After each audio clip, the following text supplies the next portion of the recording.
안녕하세요. 감정평가사 회계학의 신은미 세무사라고 합니다. 저희가 오늘 유튜브를 통해 다뤄볼 주제는요. 33회, 저희 22년 4월에 치러진 우리 감정평가사 회계학 A형 시험 문제를 가지고요. 제가 사실 문제를 어떻게 풀이하는지를 보여드리려고 해요. 제가 선생님의 입장으로 하는 것이 아니고 여러분들 수험생 입장으로 문제를 한번 같이 풀어볼 겁니다. 그래서 자세한 해설보다는 풀이하는 순서를 좀 참고하기 위해서 만들어진 영상이라고 보시면 될 것 같아요. 여러분들이 요맘때 가장 많이 질문하는 내용이기도 하죠. 사실 문제를 40분에 풀이할 수 없는 과목이다 보니까 가능하면 조금 제한된 시간 내에 많은 문제를 풀고 싶다라고 많이 질문을 해주세요. 더불어서 재무회계도 있고 원가관리회계도 같이 나오는 게 회계학이다 보니까 꼭 순서대로 푸실 필요는 없거든요. 그래서 제가 문제를 실제로 풀이하는 순서를 보여드릴 테니까 앞으로 모의고사, 실전 모의고사나 전국 모의고사 같은 거 응시하실 때 이 순서를 좀 참고해 주시면 될 것 같습니다. 그러면 거두절미하고 이제 같이 사실 문제를 풀어보도록 하겠습니다. 자, 그러면 저희가 시험 문제 41번부터 나와 있는데요. 저는 문제를 받으면 가장 먼저 하는 게 이론 문제, 말로 나오는 문제를 먼저 풀이합니다. 그래서 41번부터 한번 같이 좀 풀어볼 건데요. 41번 같은 경우는 문제가 총계정원장상 당좌예금 잔액이랑 불일치한다는 얘기가 나오는 거 보니까 은행계정 조정표인 것 같아요. 그렇죠? 자, 은행계정 조정표인데 문제가 계산을 하는 것이 아니고 간평이라고 하는 회사의 장부에서 반영해야 될 것만 골라보래요. 그래서 요거는 그냥 이론 문제라고 보셔도 될 것 같은데요. 기획부터 한번 봐보죠. 수표가 부도 났는데 간평의 장부에는 기록되지 않았다. 그럼 간평이 회계 처리해야 되는 얘기다라는 것만 체크해 주시면 되죠. 니은에 보시면 기발액 미인출수표래요. 요거는 은행에서 조정할 거니까 X하시고. 그 다음에 매입 채무를 지급하기 위해 발행한이라고 해서 발행하는 기업이 당좌 수표를 발행했다는 얘기죠. 요거를 장부에 잘못 기록한 오류는 우리가 조정해야 될 사항 맞고요. 그리고 리을에 보니까 추심어음 내기가 나오네요. 요것도 회사가 해야 될 얘기입니다. 그래서 기읍, 디귿, 리을로 구성된 정답 4번을 선택하고요. 바로 다음에 말 문제를 찾으러 가겠습니다.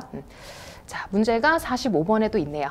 자, 45번에 보시면 재무제표 요소의 측정 기준에 관한 설명으로 옳은 거, 맞는 걸 고르라고 했어요. 자, 그럼 1번부터 보죠. 공정가치 나와 있고요. 측정일 맞고 공정가치 하면 우리가 가장 먼저 떠올려야 되는 게 시장 참여자. 시장이 없어요. X. 그 다음에 두 번째. 현행원가, 그 다음에 요 밑에 보시면 역사적 원가라는 게 있는데 현행원가는 측정일이고 역사적 원가는 취득 또는 창출이에요. 요것도 시점이 좀 안 맞네요. 그러면 3번, 4번 중에 답이 하나 있다는 얘기죠. 3번에 보니까 사용가치는 기업이 자산의 사용, 궁극적인 처분. 맞아요. 현금 흐름, 현재 가치. 그러면 정답은 3번이다. 4번에서는 시장 참여자 틀렸죠? 그래서 정답 3번 선택하시고 다른 문제로 넘어가 보도록 할게요. 자, 다음에 말 문제 47번. 이 문제도 난이도가 높지는 않았어요. 재무제표 요소에 관한 설명으로 옳지 않은 것이라고 하면 저는 질문을 딱 보면서 자산부채, 자본, 수익, 비용 이런 걸 떠올릴 것 같아요. 보니까 자산 얘기 나오고 부채, 자본 얘기 나오네요. 자산은 과거 사건 맞고, 통제 맞고, 현재의 경제적 자원. 과거 사건. 기업이 이전해야 되는 현재 의무. 요거 현재 의무 잘 나와 있고요. 3번. 수익하면은 제가 누누이 수업 시간에 강조했던 거. 유상증자는 제외. 근데 포함. 보유자에 대한 분배도 제외. 그래서 요거는 둘 다 잘못됐으니까 정답을 3번 바로 선택하시면 되겠습니다. 4번, 5번까지는 굳이 여러분들이 다 정리하실 필요는 없는데 마지막 5번의 자본은 자산에서 모든 부채를 뺀 잔여 지분이다. 맞죠? 그리고 참고로 4번은 자기 주식 얘기예요. 자기 주식은 자산이 될 수 없다라고 했기 때문에 이것도 아니다라고 했으니까 자, 이렇게 해서 47번까지 벌써 3문제를 저희가 풀어봤습니다. 그 다음으로 다음 말 문제 가겠습니다. 49번으로 가볼게요. 자, 제목이 재고 회계 처리에 관한 설명으로 옳지 않은 것은 이래요. 자, 재고하면은 제가 수업 시간에 가장 많이 얘기했던 거, 저가법. 그 중에서도 원재료와 제품. 그래서 혹시 이 관계에서 문제가 좀 틀리게 나왔는지를 가장 저는 먼저 확인을 해보는 편이에요. 1번에 보니까 생산에 투입하기 위해 보유하는 원재료 및 기타 소모품. 또 원재료네. 자, 제품의 원가가 순실현 가능 가치를 초과. 제가 누누이 요거는 한번 그려보라. 자, 요렇대요. 그렇다면 저희는 저가법 둘 중에 작은 것으로 장부에 기록해야 되니까 원가에서 순실현 가능 가치까지 내려야 돼요. 그래서 감액을 해야 되기 때문에 원재료도 이제 감액의 대상이 되죠. 근데 뒤에 뭐라고 써놨어요? 감액하지 아니한다. 오히려 감액한다라고 나와야 되니까 1번에서 바로 틀린 거를 골라낼 수 있을 것 같습니다. 나머지 2, 3, 4, 5번은요. 솔직히 시험에서는 굳이 확인 안 해도 괜찮긴 하지만 확신을 좀 가지려면 한번 읽어는 볼게요. 2번에 보시면 수확물. 공정가치에서 처분부대 원가를 뺀 거 순공정가치. 맞고요. 3번 재고의 현재의 장소의 현재의 상태를 얘기하는데 기여하지 않은 관리간접원가. 이러면 원가에 들어갈 수 없죠. 포함할 수 없다. 그리고 매입할인 리베이트는 차감. 맞고 개별법이 안 되면 선입이든지 가중평균법을 쓰는 거라고 했으니까 정답은 당연히 1번 이렇게 선택해 주시면 되겠습니다. 그럼 또 다음 말문제를 찾으러 가보죠. 자, 문제에서 또 말문제가 뒤에 또 이어져 있을 거예요. 54번에 있죠. 자, 충당부채, 우발부채 및 우발자산에 관한 설명으로 옳지 않은 것은 이라고 되어 있습니다. 1번 볼게요. 충당부채는 부채로 인식하는 반면 우발부채는 부채 인식하지 아니한다. 맞고 충당부채는 추정채무죠. 보고기간 말 최선의 추정치. 맞네요. 그 다음에 최선의 추정을 할 때는 다양한 노력을 해주셔야 돼요. 여러 가지 상황에 따른 불가피한 위험과 불확실성을 당연히 고려해야 됩니다. 그리고 고유명사죠. 예상되는 자산 처분 이익은 아무리 관련이 있어도 고려하지 않는다. 그러면 정답은 자동으로 5번이겠는데요. 5번에서 보시면 세후가 아니죠. 세죠. 정답은 5번이다. 다음 문제 넘어갑시다. 자, 이렇게 해서 말 문제가 이제 거의 한 4-5문제 저희가 풀어봤죠. 57번 가겠습니다. 이 문제는 제가 시험상에서는요. 세모 표시라고 부탁을 드리는 파트예요. 금융상품에 관한 얘기인데 여러분들이 가장 어려워하시는 말 문제가 바로 금융상품이에요. 그래서 요거는 가능하면 그래도 선지를 좀 걸러내는 용도로 사용하시고 조금 어렵다라고 하시면 요거는 이제 답안을 선택하시는 정도로 가시면 될 것 같아요. 그래서 57번도 그냥 제가 세모 표시하고 넘어갈 건데 필요한 선지만 조금 걷어내는 연습을 좀 말씀드릴게요. 1번에 보시면 정형화된 매입 매도. 주식은 뭐 월요일 날 주문하면 수요일 날 결제된다고 했기 때문에 매매일도 되고 결제일도 돼요. 요거는 맞죠. 그리고 두 번째, FVPL이 아니래요. 그렇다면 최초에 인식될 때 공정가치의 거래 원가는 가산.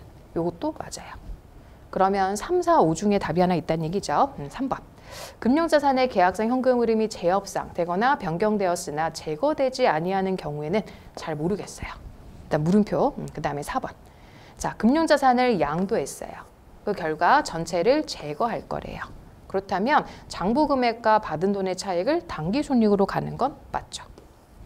그렇다면 3번과 5번 중에 답이 하나 있다는 얘기인데 뭐 저 같은 경우는요. 뭐 둘 중에 하나를 선택한다라고 했을 때 여러분들은 주로 3번을 많이 선택하시더라고요. 그래서 뭐 정답은 5번이긴 했으나 여러분들이 많이 선택하는 3번 선지로 해서 이런 문제는 뭐 둘 중에 하나인데 정답은 5번이었지만 그래도 1번, 2번, 4번을 걸러내는 용도로만 좀 사용해 주시면 될 것 같습니다. 그럼 다음 문제 가볼게요. 자, 58번 가보겠습니다. 이게 지금 저희가 완벽한 제가 정답을 말씀드리는 시간은 아니에요. 그래서 완벽한 정답은 저희 홈페이지 자료실을 참고하시면 되니까 지금 그냥 푸는 방법만 참고해 주세요. 자, 58번으로 갑시다. 자, 수익에 관한 설명으로 옳지 않은 것은 이래요. 1번 가볼게요. 자, 변동금액 나오면 바로 뭐가 따라 나와야 돼요? 추정. 추정. 맞네. 자, 그리고 고객이 재화 용역의 대가를 성급하였고 그리고 뭐 재량에 따라 결정된다면 약속한 뭐 조정해야 된다. 요것도 좀 세모예요. 여러분들이 자주 보지 않았던 선지이기 때문에 세모 표시할게요. 3번으로 갑시다. 진행률이라고 하는 건 산출법도 있고 투입법도 있다. 맞아요. 그리고 만약에 진행률을 측정할 때는 진짜 일을 해준 것만 들어가야 된다라고 했죠. 고객에게 통제를 이전하지 않은 재화 용역은 진행률에서 제외한다. 맞아요. 그 다음에 4번. 요것도 여러분들 좀 헷갈릴 수 있을 것 같은데 4번에 보시면 계약 체결 증분원가라고 해서 제가 성공수수료 말씀을 드렸죠. 요게 회수될 거로 예상된다면 이를 자산으로 인식한다. 요것도 맞아요. 마지막으로 5번이겠죠. 기업이 뭐뭐 하는 대로예요. 요 강조했던 우리 기간에 걸쳐 이전하는 사례거든요. 끝에 보니까 기간에 걸쳐 수익 인식 맞네요. 그렇다면 확신은 없더라도 정답을 2번 이렇게 선택을 해주시면 되겠습니다. 자, 이렇게 말 문제를 보시면 우리가 흔히 봤던 선지들이 대부분을 구성해요. 그래서 여러분들 굳이 오지선다를 완벽하게 아실 필요는 없으니까 이렇게 제가 했던 것처럼 뭐 확실한 거는 확실하게 하시고 헷갈리는 건 세모해서 그중에 답을 하나 선택하시는 것도 방법 중에 하나입니다. 자, 그럼 다음 또 말 문제를 찾아가 보죠. 자, 말 문제가 뒤에 또 있을 거예요. 64번.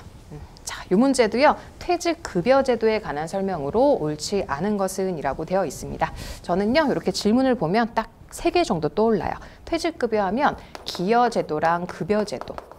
그리고 키워드만 기억해 보시면 기여는 종업원, 급여는 회사, 기업. 이렇게 해서 누가 위험을 부담하는지가 가장 주된 질문이기 때문에 그게 있는지부터 먼저 확인을 해볼게요. 1번 가보자. 확정 기여래요. 기여면 내가 외운 게 종업원인데 종업원. 종업원이 어쩌고저쩌고의 위험을 부담한다. 1번은 완벽히 맞죠. 그러면 또 다른 얘기 있는지 한번 읽어볼게요. 여기도 있네요. 확정 급여래요. 급여. 요거는 기업이죠. 기업. 기업이 각종 위험 등을 실질적으로 부담하며 맞아요. 그래서 이렇게 뭔가 실적이 저조하면 기업은 의무가 늘어날 수 있다. 그렇죠. 책임을 지는 데가 기업이니까요. 그 다음에 2번, 3번, 5번으로 갈게요. 자, 2번은 좀 헷갈리는데요. 기여제도인데 12개월이 되기 전에 모두 결제될 것으로 예상되지 않는 경우를 제외하고는 할인되지 않은 금액. 일단 세모 표시하고 3번, 5번 가겠습니다. 3번에 보시면 확정급여에서는 어떤 방식으로 채무를 결정하느냐? 예측 단위 적립 방식. 그리고 과거 근무원가 결정 시에도 동일한 방식을 사용한다. 맞네요. 그러면 2번과 5번 중에 하나인데 자, 5번. 요거 확정급여 채무를 현재 같이 하려면 뭐가 필요하다? 할인율이요. 할인을 할 때 제가 긴 거는 기차라고 말씀드린 것처럼 퇴직급여는 길어요. 그래서 긴 거는 회사채. 그래서 회사채가 먼저 나오셔야 되는데 오케이, 요게 잘못됐네요. 그래서 정답은 5번 선택하시면 되고요. 여러분도 요거요 생각보다 내용이 그렇게 어려운 건 아니었어요. 제목만 보시고 오해하지 마시고 주로 나오는 키워드는 기여급여의 부담자, 위험 부담자 더불어서 요거 할인율 정도는 아마 체크를 해 두셨을 거니까 정답을 5번 잘 선택하셨을 거라고 생각합니다. 그럼 다음 문제 가보자. 자, 이제 66번이네요. 무형자산 회계 처리에 대한 설명으로 옳지 않은 것은 이래요. 자, 무형자산 하면은 물어보는 거, 내용연수 비한정, 그 다음에 정액법, 잔존가치 0, 이런 얘기겠죠? 읽어봅시다. 무형자산 잔존가치는 잔고금액과 같거나 클 수 있다. 그리고 브랜드 어쩌고저쩌고 나오면 뭐라고 했어요? 무형으로 인식하지 않아요. 그래서 이런 거는 항상 발생 시점에 단기 손익 맞고요. 뭐 삼각방법 어쩌고저쩌고 효익이 소비되는 걸로 반영해야지. 하지만 모르면 무슨 법? 정액법. 그럼 4번, 5번 중에 하나겠네요. 5번 읽어보죠. 요거는 뭐 너무 많이 봤죠? 내부적으로 창출한 브랜드 제어 출판표제? 뭐 아니야. 인식하지 아니하냐. 답은 그냥 자동으로 4번. 비한정은 매년 손상검사. 네, 뭐가 잘못됐어요? 뭐 있을 경우에 한해서 됐어. 정답은 4번. 이렇게 해서 4번을 바로 선택하시면 되겠습니다. 자, 그러면 이제 남은 말 문제가 없죠? 그러면 70번이 있네요. 요거는 X예요. 여러분들 매각 예정이란 단어는 거의 보신 바가 없죠. 20년에 한 번 나올까 말까 한 거예요. 그래서 그냥 한 문제 들어갔다라고 하시고 저는 이거 안 읽습니다. 굳이 이거 틀려도 괜찮아요. 요거는 X 하시고 뭐 여러분들은 3번을 많이 찍겠죠? 저는 주로 2번, 4번 중에 하나를 선택하는데 여러분들이 가장 많이 선택하는 3번으로 가겠습니다. 대신 찍으실 때도요. 너무 왔다리 갔다리 하시면 안 돼요. 3번을 찍을 거면 일관되게 3번으로. 그러면 이 문제는 뭐 틀려도 괜찮으니까 다음 문제 넘어가겠습니다. 자, 71번부터 해가지고요. 저는 이론 문제를 풀고 나서 원가관리 회계를 먼저 풉니다. 여기서도요. 10문제 다 안 풀어요. 한 7, 8문제 정도가 맥시라고 생각하니까 7, 8문제 풀고 가죠. 벌써 이론 문제에서 여러분들이 한 6개 정도, 뭐 대여섯 개 정도를 맞췄다라고 가정하면 여기서 7, 8문제만 맞춰도 충분해요. 그럼 한번 읽어봅시다. 어떻게 하면 7, 8문제를 고를 수 있을까요? 자, 보시면 우리가 자주 봤던 문제들이 있어요. 질문도 익숙하고 푸는 방법도 익숙하고 당연히 그런 문제를 푸셔야죠. 71번으로 가볼게요. 자, 이 문제는요. 저는 X 합니다. 이유가 뭐냐면 결합원가를 배분하는 거는 배웠어요. 우리가 결합원가에서 배운 거는 배분하는 거 아니면 의사결정이에요. 요거는 우리가 할 수 있어요. 근데 이 질문은 보니까 무슨 이익률을 찾으래요. 이런 문제는 우리가 현실적으로 시간 내에 풀이하기는 쉽지 않습니다. 친숙하지 않잖아요. 그러면 저는 뭐 시간이 되면 풀고 안 되면 그냥 3번 찍고 넘어갑니다. 72번으로 가자. 자, 이 문제는 할 수 있겠는데요. 원가에 관한 설명으로 옳지 않은 것은이에요. 원가관리회계는 저는 순서대로 풀어요. 자, 1번부터 갑시다. 가공원가는 직접 노무랑 제조간접 원가를 합한 금액 맞지? 2번, 총변동원가. 총변동원가는 증가하고 단위당 원가가 일정하죠. 여기 보니까 관련 범위 내에서 일정한 건 오히려 고정원가가 일정하죠. 틀렸는데 정답은 2번이다. 3번 볼게요. 단기 제품 제조 원가는 제공품 중에서 6칸이죠. 완성돼서 제품으로 넘어가는 것. 그리고 기초 고정 원가는 현재의 조업도 수준. 제가 고정 원가는 주로 캐파를 유지 보수하기 위해 가지고 있는 원가라고 했어요. 회피 가능하다라고 하는 건 의사결정하면 바뀔 수 있다는 얘기잖아요. 관련 있는 원가다. 정답은 2번. 자, 다음 문제 넘어갈게요. 자, 73번. 우리 요거는 할만한데요. 요거는 기출문제에서 몇 번 봤던 타입이에요. 자, 이런 문제 풀 때도 여러분들이 많이 질문하시는 것 중에 하나가 요거예요. 잘 보시면 뭐 간평이 뭐 기존에 A라는 거를 1000단위 생산 판매하고 있었대. 그리고 단위당 변동원가는 500원, 총 고정원가 25만 원이 발생하였다. 한번 끊어볼게요. 그리고 4월에는 광고비 15,000원을 추가라는 건 증분이에요. 증분. 추가 지출하면 5만 원의 매출이 증가를 할 거라고 기대하고 있대. 다 증분 얘기하고 있는데요. 그러면 이를 실행하면요. 영업이익에 어떤 영향을 줄 거냐. 선지를 봐도 느냐 주냐 물어봐요. 그러면 이거는 증분. 증분 접근법이라고 해서 굳이 기존에 했던 1000단위를 굳이 다시 구할 건 없을 것 같아요. 그럼 이제 5만 원을 더 벌 수 있대. 그러면 요걸 증분 수익이라고 부르죠. 자, 그 다음에 증분 비용은 15,000원. 자, 이렇게 생각하면 틀리죠? 왜냐면 매출액이 늘면 같이 변동원가도 늘기 때문에 우리가 진짜 버는 건 5만 원이 아니에요. 변동비도 늘어야지 뭐. 그래서 공원이익이 얼마냐? 라고 질문을 하는 거니까 공원이익을 한번 구해보자. 5만 원의 매출이라고 했으니까 이 중에 공원이익은 몇 %냐 이거예요. 위에 보자. 판매가 800원일 때 변동비가 500원이란 얘기는 공원이익은 300원이란 얘기예요. 8분의 3. 그래서 5만 원이 아니고 5만 원 곱하기 8분의 3을 한번 해보죠. 같이 풀어보는 거니까 저도 계산기를 한번 타이핑 해볼게요. 자, 5만 원에 3하고 8로 나눠보시면 여기가 18,750원이에요.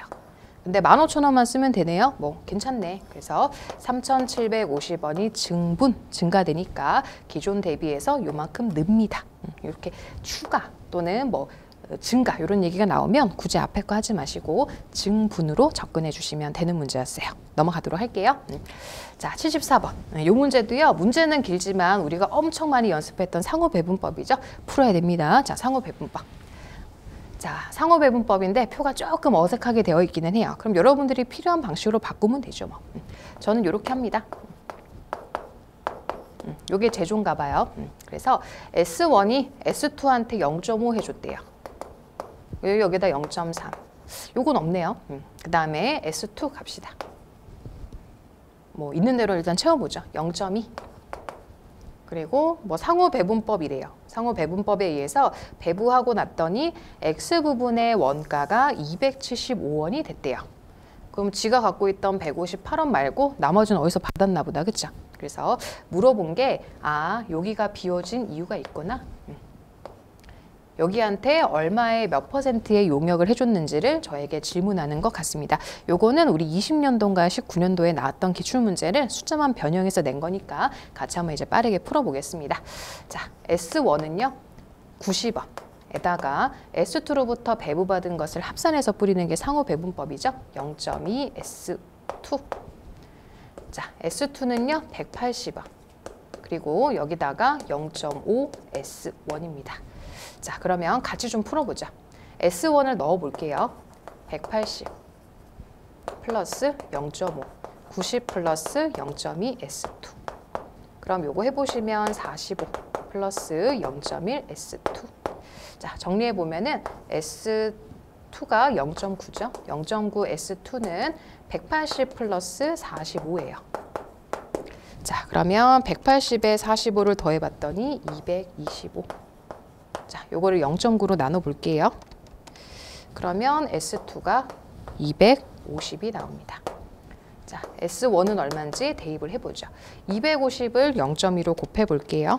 그러면 50, 90 더하면 여기가 140. 자, 이렇게 해서 S1, S2를 잘 구했으면 이제부터 여러분들이 그냥 요 비율대로 넣어주면 되죠.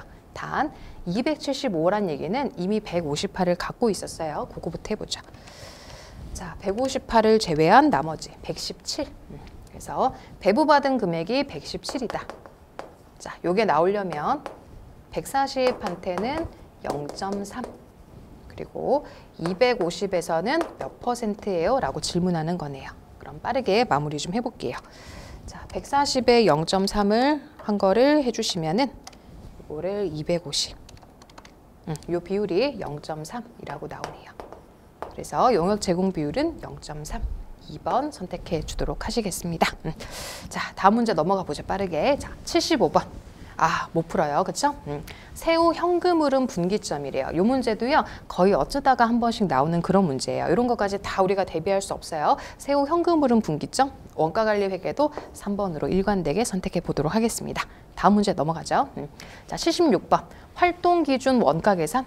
아, 이거는 뭐 우리가 풀어야 되는, 꼭 해야 되는 거죠. 그리고 저는 선지부터 봅니다. 1, 2, 3, 4, 5가 다 다르네. 그럼 뭐할로 2개 구해요. A만 구하지 뭐. 뭐 B 구하셔도 되고 A만 구해도 되고 괜히 둘 다 건드리지 마시고 난 A만 풀 거예요. 보니까 제조간접 원가를 활동으로 배부한다는 얘기고 그냥 제조간접 원가만 배부했을 때 A, B에 배부될 원가. 다른 거 신경 쓰지 말고 배부만 잘하래요. 그러면 55원 중에서는요. 55회분의 20회.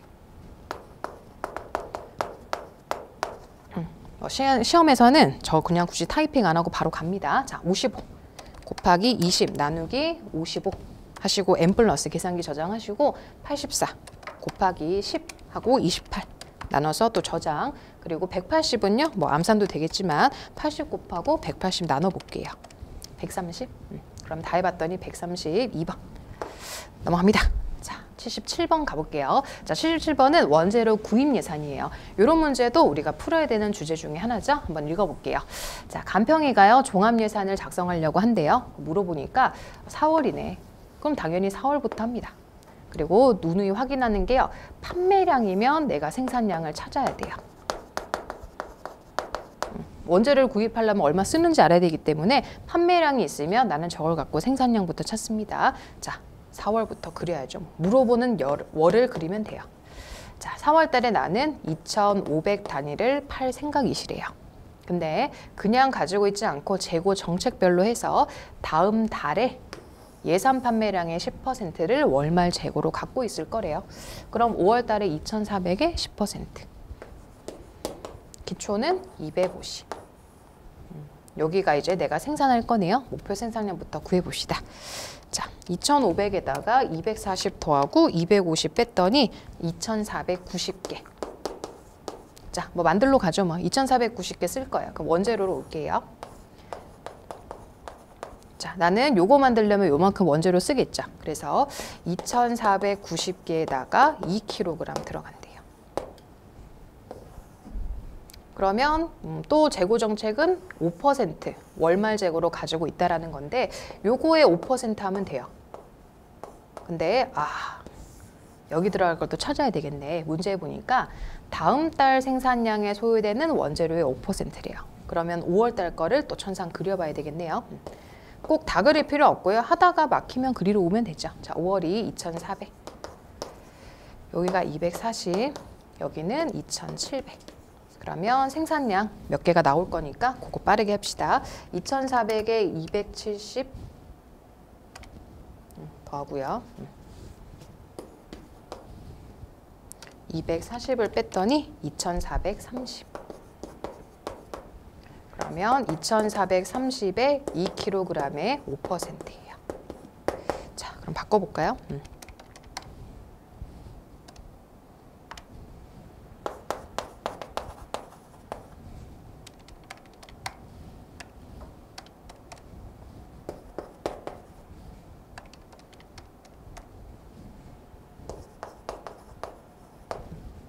그러면 저는 필요한 수량이 몇 킬로그램인지가 이제 나올 것 같아요.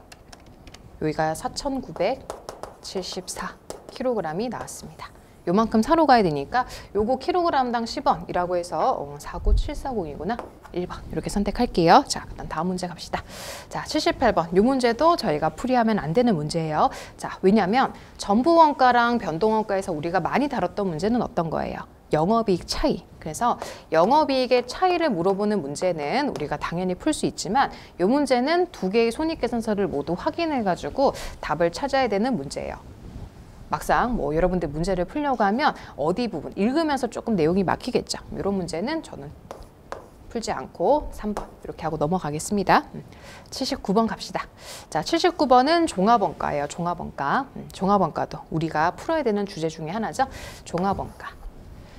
그리고 간평이가 제조한 활동이 나와 있고요. 모든 원가. 이게 중요하네. 모든 원가.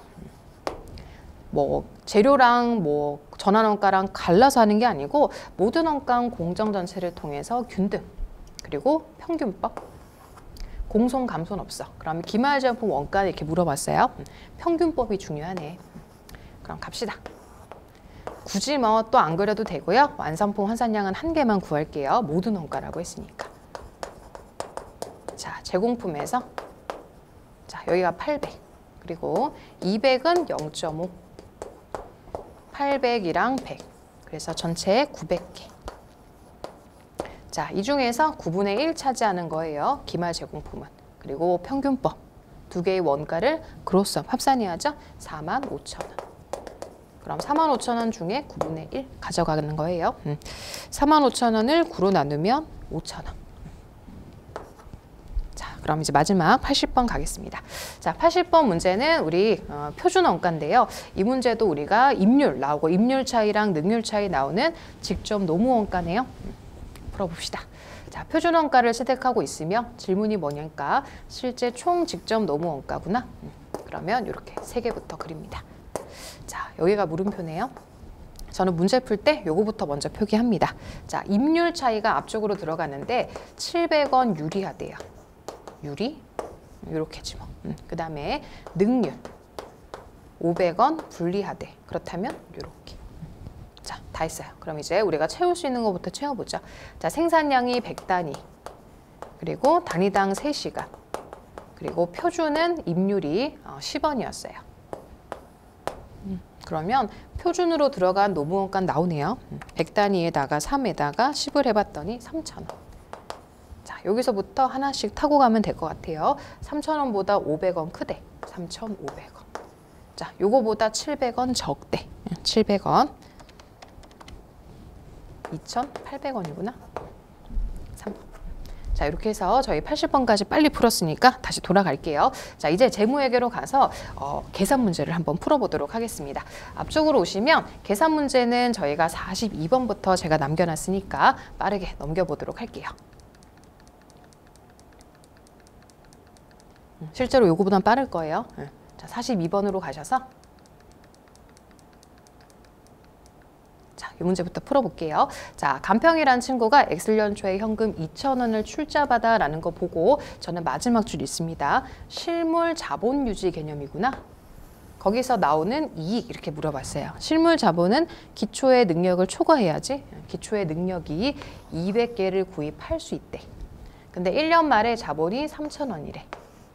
그러면 3,000원 중에 적어도 200개는 사야지. 그리고 지금 사야 되니까 개당 구입 가격 12원. 나머지는 우리가 필요하진 자료가 아니죠? 곱하기 12. 그러면 얼마가 이익이냐라고 물어봤으니까 200개 곱하기 12를 3,000원가 빼줄게요. 그러면 600원. 넘어갑시다. 다음 문제. 자, 43번. 요거는 세모예요. 뭐뭐에 미치는 영향 이런 문제가 나오면 1, 2, 3, 4, 5 선지를 모두 다 분석을 해야 되기 때문에 이런 문제는 세모하고 시간의 여유가 있으면 풀겠습니다. 다음 문제. 자, 요거는 우리 투자부동산 얘기네요. 간평이가 나오고 임대 하면 투자부동산이죠. 자, 취득원가 1,000원에 10년 잔존가치방의 정해법. 투자부동산. 그리고 연도말 공정가 930. 공정가치 모형을 한번 썼을 때랑 원가 모형으로 비교를 한번 해봐라. 자, 공정가치 모형은 바로 내리면 되죠. 1,000원을 930까지 내리려면 70원 떨어져요. 근데 원가 모형은 감가상각을 해야 되겠죠. 1,000원에 10년이죠. 뭐. 그러면 100원. 1번 넘어갑니다. 자, 그 다음에 46번으로 올게요. 자, 46번도 우리가 이제 풀이해야 되는 상품 ABC가 있는 저가법 문제입니다. 자, ABC가 나오면 저는 요거부터 해놔요. 모든 상품에서 30원의 판매 비용이 발생한대. 그러면 바꿔야죠. 뭐. 자, 320. 요거는 220. 요거는 90. 자, 그럼 이제 바로 한 개씩 비교해 볼게요. 자, A는 300원이랑 320원. 둘 중에 뭐가 더 작아요? 이게 더 작지 뭐. 그러면 평가 손실이 없어요. 여러분도 올리는 거 아니에요. 저가법은 내리는 건 있지만 내린 걸 회복시키는 거 말고 그냥 올리진 않아요. 300원을 320원으로 표기 안 하니까 얘는 그냥 아무런 일이 없다. 이렇게 넘어가시면 되죠. B는 보니까요. 200이랑 220이야. 문제 없는데. C도 100이랑 90. 요거는 문제가 있네. 200개에 대해서 100원을 90원 내리려면 10원씩 줄여야 되지 뭐. 그래서 200개 곱하기 10 해가지고 2,000원. 이익은 안 돼요. 그러면 정답은 1번, 2번? 그 중에서 저는 1번을 선택하겠지만 이 문제를 정확하게 풀려면 B에 대한 얘기를 좀 더 읽어볼게요. B는 70%가 약속 맺은 게 있구나. 그러면 저 갈라야지 뭐. 70개랑 30개랑. 그리고 확정 판매는 220원을 한대요. 근데 220원에서 저 30원 빼야지 뭐. 190원이구나. 그래서 저희 30개는 문제가 없었어요. 아까 읽었듯이. 그럼 70개는 여기다가 200원을 190원으로 까야 돼. 10원씩 줄여야지 뭐 어떡해. 그래서 정답은 700원의 손실이 더 있었으니까 확실하게 1번 이렇게 선택하시면 돼요. 이런 거 찍으시면 큰일 나요. 재고자산의 평가랑 관련하여 인식할 단기손익이라고 했기 때문에 떨어진 게 회복된 게 아니에요. 그냥 떨어지는 것만 있으니까 전부 다 평가 손실. 자, 1번 선택하시고 넘어가겠습니다. 자, 그 다음에 48번으로 올게요. 자, 재고자산의 원가를 평균 원가법에 의한 소매제고법. 자, 동글뱅이 여기 소매제고법. 그리고 물어본 게 뭐냐? 매출원가구나. 자, 이런 문제는 풀어야죠. 자, 소매제고법 중에서 가장 쉬운 문제예요. 추가적인 내용이 하나도 없으면 저는 이거 가지고 빨리 정리부터 합니다. 자, 요거 오시고 매가는 순인상에 가야 되니까 6,000원. 그래서 한번 끊어요. 13,000원이랑 91,000원에다가 6,000원 더하라는 얘기죠. 자, 13,000원에 91,000원.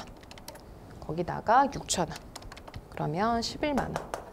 자, 여기서 9만 원을 빼면 우리 2만 원 남았어요. 매가로. 자, 여기다가 이제 평균. 평균이면 뭐 다 집어넣으면 되지. 이렇게 해서 뺍니다. 저는 위에다가 93,500원, 11만 원. 요게 85%네요. 요게 원가죠. 여기서 차감할 원가가 되니까 2만 원에 85%. 17,000원. 자, 그러면 93,500원에서 17,000원을 뺍시다. 76,500원. 답은 2번. 넘어갈게요. 자, 다음 문제는 이제 50번 문제인데요. 자, 이번에도 뭐뭐에 미치는 영향이죠. 이런 문제는 세모예요. 자, 왜 그러냐면 오지선다를 다 분석해야 답 나오는 문제는 세모죠.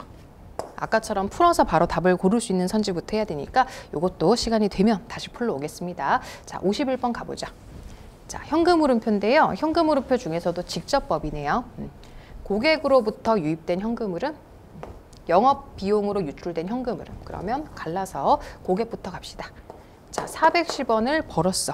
대신 매출 채권이라는 관련 자산의 변화를 봐야 되니까 매출 채권이 증가했어요. 그럼 부호는 반대. 140이 210이 됐다. 70원 증가. 나머지는 다 영업비용에서 확인해야 될 자료니까요. 410에서 70을 빼자. 340. 자, 그러면 눌러 봅시다. 자, 영업비용은 비용이니까 음수 붙이시고 선급이 감소했어. 자산 감소는 부호를 반대. 15 그러면 플러스 15. 32, 50 미지급 증가.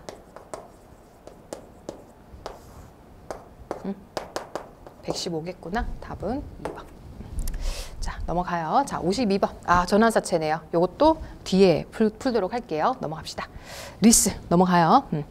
자, 그 다음으로 우리가 해야 될 게 55번. 요것도 이제 콜옵션 얘기 나오는 거 보니까 요것도 뒤에 조금 시간이 되면 풀도록 할게요. 넘어갑시다.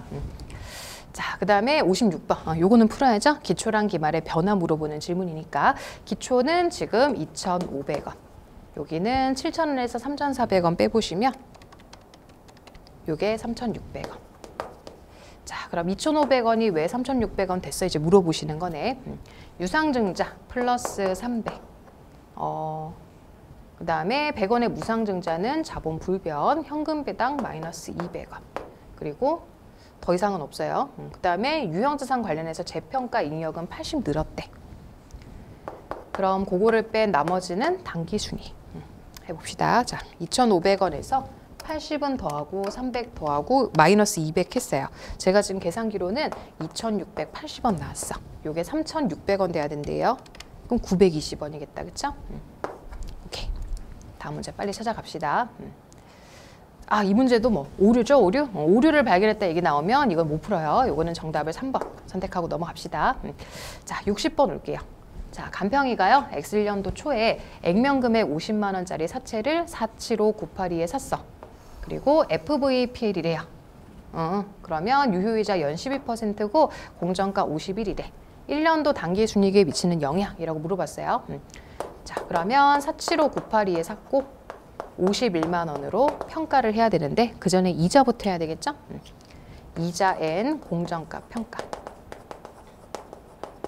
그리고 FVPL은요. 이자를 당기손익 FVPL은 표시이자만.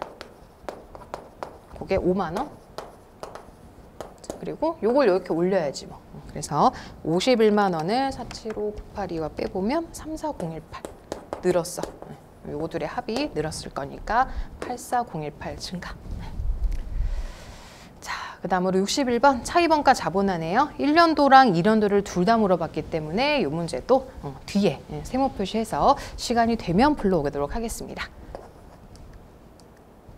자, 그러면 62번 우리가 좋아하는 유상증자예요. 자, X년 초에 유통보통 주일수가 1,600주. 너무너무 대비를 많이 했던 문제. 7월 1일자에 600주 유상증자. 근데 다 돈 안 받고 400원만 받으셨대네. 공정가 600원이면은 400주는 돈 받고 했고 200주는 나눠줘야죠.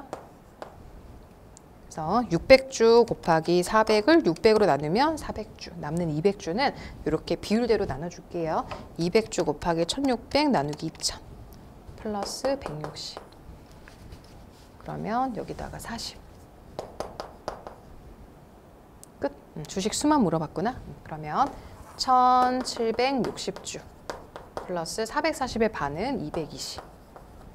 1760에 220 해보면 1989. 4번.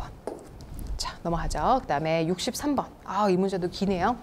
이 문제도요, 문제가 좀 길고 요구하는 사항이 주식 선택권 얘기가 나오는 거 보니까 이것도 좀 세모 표시하겠습니다. 64번은 풀었고 65번으로 오죠. 자, 간평은 X년 초에 사용 목적으로 5,000원에 건물을 취득해요. 그리고 재평가 뭐요? 그리고 사용하면서 일부를 대체한대. 그 다음에 건물 처분 시에는 남은 거를 다 몽땅 대체하시겠대요. 2년 말에 처음으로 재평가 하시나 봐. 그러면 얼마를 옮길 수 있겠어? 라고 물어보는 잔액 해볼게요. 자, 5,000원인데 X 2년 말이야. 그러면 지금까지 감가상각을 2번 했을 거니까 장부 금액은 3,000원. 요거 6,000원까지 끄집어 올리래요. 그러면 플러스 3,000원에 재잉이 있어. 자, 뭐 이 중에 얼마 옮기면 되냐 이렇게 물어보는 거죠. 이제부터 6,000원 갖고 출발할 거예요. 자, X3년도부터는 6,000원 가지고 3분의 1. 어라? 감비가 2,000원이야. 차이가 없는 게 아니고 얘는 매년 1,000원씩 감가상각했었잖아요.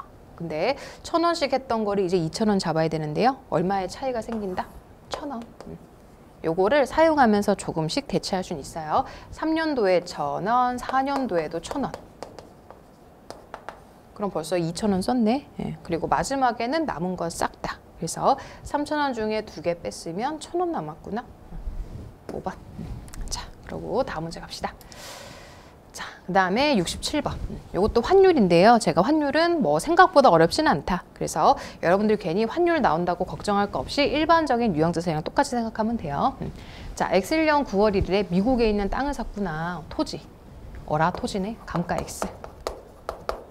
그리고 5,000달러 주고 샀고요. 원가 모형이래. 대박. 그럼 뭐 가만히 두면 되지 뭐. 나머지는 뭐예요? 공정가 됐고 X2년 2월 1일자에 30%를 요돈 받고 팔았대. 그럼 처분 손익이구나. 장부 금액만 잘 구하면 될 것 같아요. 자, 저는 1,550에다가 1,180원. 요게 이제 수령한 금액이고. 그리고 장부는 계속 5,000달러로 써놨겠죠? 거기다가 1,200원. 그리고 여기에 30%. 자, 1,180에다가 저희 1,550 해보면 182만 9천원.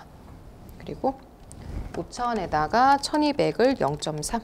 그러면 180. 그러면 돈 벌었네, 그치? 29,000원 이득이다. 이득이 어디 있어요? 4번. 오케이. 자, 이렇게 해서 68번으로 넘어갈 건데요.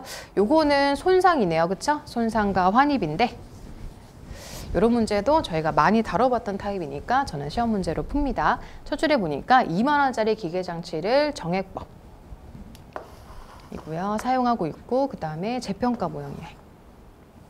손상을 하래. 그러면 이제 이렇게 해서 2년도에 손상이요, 환입이요 이렇게 물어보는 거네요. 뭐 사용하면서 일부 대체는 안 하신대네. 그러면 1년부터 갑시다. 자, 18,000원, 19,500원 됐어. 18,000원까지만 평가할 거야. 이렇게 되면 안 해요. 이렇게 되면 해야지.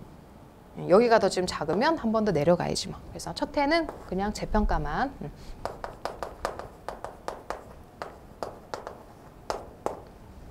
4만 원? 아니 4,000원. 자, 18,000원 올리면 플러스 2,000원. 자, 이제 18,000원 가지고 전진.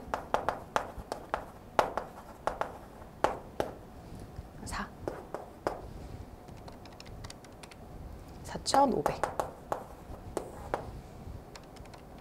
13,500. 자, 여기서 12,000원 들렸다가 11,000원 갈래요? 11,000원 바로 갈래요? 11,000원 바로 가지 뭐. 자, 얼마까지냐? 라고 해서 2,500원이요 라고 했을 때 굳이 재익 남겨둘 필요 없음. 1번에 2,000원, 2번에 500원. 500원이구나. 2번. 참고로 이 문제는요, 손상 차손에 대해서 정답을 2번, 3번 복수 정답으로 인정을 했는데 이유가 뭐냐면 요 손상 차손이라고 하는 게 요 둘의 차이를 손상 차손이라고 얘기하기도 해요. 근데 조금 더 정확하게 하려면 단기 손익으로 인식할이라고 썼으면 조금 더 정확했을 것 같아요. 그래도 저는 정답을 2번 선택을 할 겁니다. 다음 문제 가자. 자, 69번은 퇴직급여네요. 확정급여 채무의 재측정 요소라고 되어 있기 때문에 이 문제도 우리가 잘 풀 수 있을 것 같아요. 자, 확정급여 채무의 재측정 요소. 그렇다면 이 채무만 질문을 했네요. 조금 특이하다, 그쵸? 자, 그럼 기초부터 갑시다. 확정급여 채무만 물어봤으니까요. 자, 10만 원에 대해서 이제 더하고 빼고 해볼게요. 여기서 이자 비용이 어디 있지? 10,000원 있구나. 쓴 건 지우고, 그 다음에 퇴직금 준 거 있으면 빼야지. 요 12,000원. 근데 단기근무원가가 어디 있지? 라고 했더니 여기 있구나. 퇴직급여 관련 비용에는 이자 비용, 이자 수익 빼고 단기근무원가. 그러면 아까 이자 비용이 10,000원. 9,000원. 1,000원이고 28,000원 되려면 27,000원이구나. 자, 그게 128,000원. 얼마예요? 이렇게 물어보시는 거예요. 자, 10만 원에서 10,000원 더하고 12,000원 빼고 27,000원 더했더니 125,000원. 그럼 여기가 플러스 3,000원. 제일 중요한 거 채무가 늘면 부호는 반대. 2번. 자, 이렇게 해서 2번 선택했고요. 아까 70번은 됐네요. 자, 이렇게 하면 지금까지 제가 푸는 순서상 뭐 여러분들은 여기보다 조금 느릴 수는 있겠어요. 근데 지금까지 푼 게 한 30분대 중반 정도가 된 것 같거든요. 그러면 이제 그래도 한 두세 문제는 더 풀 수 있을 것 같으니까 안 풀었던 문제로 돌아가겠습니다. 자, 그중에서 좀 해볼 만한 문제가요. 저희가 그래도 요거 전환사채는 그래도 많이 풀어봤으니까 요 문제를 한번 해볼까요? 자, 간평이가요 전환사채를 액면 발행했대요. 액면 발행. 그리고 100만 원 6%에 제일 먼저 확인할 거 할증금이라고 해서 있네. 액면에 106.49%. 자, 전환 청구가 없었어. 그러면 3년 동안 인식할 총이자 비용 물어봤어요. 아, 총액이 얼마냐라고 물어봤으니까 굳이 뭐 다 할 필요 없이 우리 요거 현재 가치부터 빠르게 한번 해볼게요.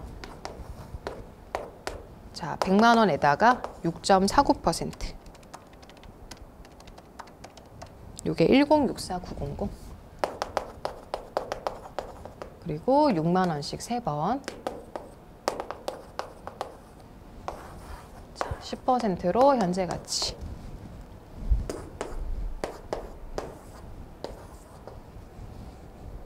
000에 0.7513. 6만 원에 2.48685. 그러면 949 281. 자, 그럼 다 했어요. 자, 요게 우리 사채를 현재 가치 한 거랑 같은 타입이에요. 근데 중요한 건 마지막에나 106만 4,900원 돌려줘야 돼. 그래서 요거를 그려보면 106만 4,900원인데 지금 현재 가치가 949 281.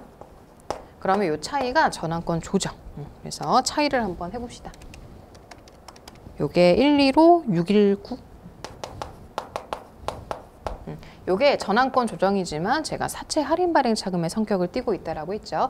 그럼 115 619 더 주는 거야. 표시이자는 6만 원에 3번이지만요. 정확하게 보면 이거 받고 이거 돌려주잖아요. 그것도 이자지 뭐. 그래서 18만 원과 이걸 더하라는 얘기구나. 계산해 보면은 295 어쩌고 4번이구나. 자, 이렇게 해서 한 문제 더 건졌어요. 자, 다른 문제 중에 또 건질 만한 게 있나라고 봤는데 아, 43번은 이런 건 이제 시험 시간 내에 풀기가 조금 애매하죠? 넘어가고요. 그 다음에 아까 뒤에서 저희가 문제 중에 좀 풀만한 게 있었던 것 같아요. 리스는 웬만하면 여러분들 문제가 좀 길어서 이 정도 사이즈가 나오면 저는 그래도 안 푸는 거를 조금 권해드리는 편이에요. 자, 나머지 문제 중에 55번 한번 가봅시다. 콜 옵션이죠? 옵션만 걷어내면 어렵지 않다라고 했는데 자, 한번 읽어볼까요? 간평이가요, X년 10월 1일에 고객과 원가 900원의 제품을 1,200원에 파는 계약을 체결했대. 1,200원. 그리고 돈은 바로 다 받았대요. 근데 X2년 3월 31일에 1,300원에 다시 살 거래요. 콜옵션? 그러면 매출을 바로 계산하지 않고 1,300원이라는 값으로 다시 되서올 거기 때문에 콜옵션에 따라서 회계처리를 한번 해봐라 이런 얘기인 거예요. 매출은 아니고 금융약정이지 뭐. 대신 10월 1일부터 3월 30일이면 6개월에 요 둘의 차이 1,200, 1,300의 차이 100원이 이자. 그러면 우리가 좀 더 친숙한 B로 갑시다. 콜옵션을 행사하지 않은 경우로 갈게요. X2년 3월 31일. X2년도 물어봤으니까. 그러면 이자 비용을 50원. 요것만큼 또 채무를 늘렸을 거고 계약 부채. 근데 소멸이 됐어. 그러면 이제 매출 1,300원이고 원가가 900원. 그래서 요거 두 개랑 요거까지 계산해야 되니까 1,300에서 900을 뺀 거에다가 50을 더 빼란 얘기죠. 그럼 350이구나. 근데 콜옵션이 행사가 되면 여기까지는 똑같아요. 그 돈 갚으면 되지 뭐. 이제 1,300원 내고 돈을 변제하면 되는 거니까 현금 1,300원. 그리고 계약 부채 1,300원.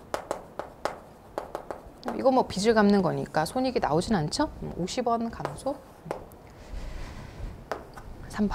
자, 그럼 이 정도 되면 저희가 시험이 거의 다 끝났을 것 같아요. 그래서 뭐 추가적으로 다른 문제들은 저는 그냥 답안을 굳이 풀지 않고 여러분들이 뭐 선호하는 번호를 가지고 저는 선택을 했을 겁니다. 이렇게 하면 대략 한 40분 정도가 됐을 것 같거든요.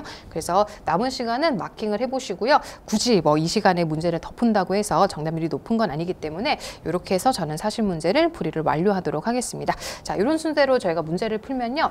대략 제 생각으로는 이렇게 이제 될 것 같아요. 자, 마지막으로 정리를 좀 해보면 지금 마음 문제였죠. 근데 저는 순서를 어떻게 풀었냐? 일단 이론 문제부터 풉니다. 자, 올해는 이론 문제가 조금 많이 나오는 편이었어요. 통상은 6문제 정도가 출제가 되거든요. 자, 그중에서 우리가 풀이 가능한 문제는 5문제, 4, 5문제 정도. 그리고 2번 읽지 않아요. 뭐 답이 확실하겠지라고 생각하시고 그 4, 5문제 중에서 거의 다 맞췄다라고 해서 한 5문제 확보를 했다라고 가정을 해볼게요. 그런 다음에 원가 회계.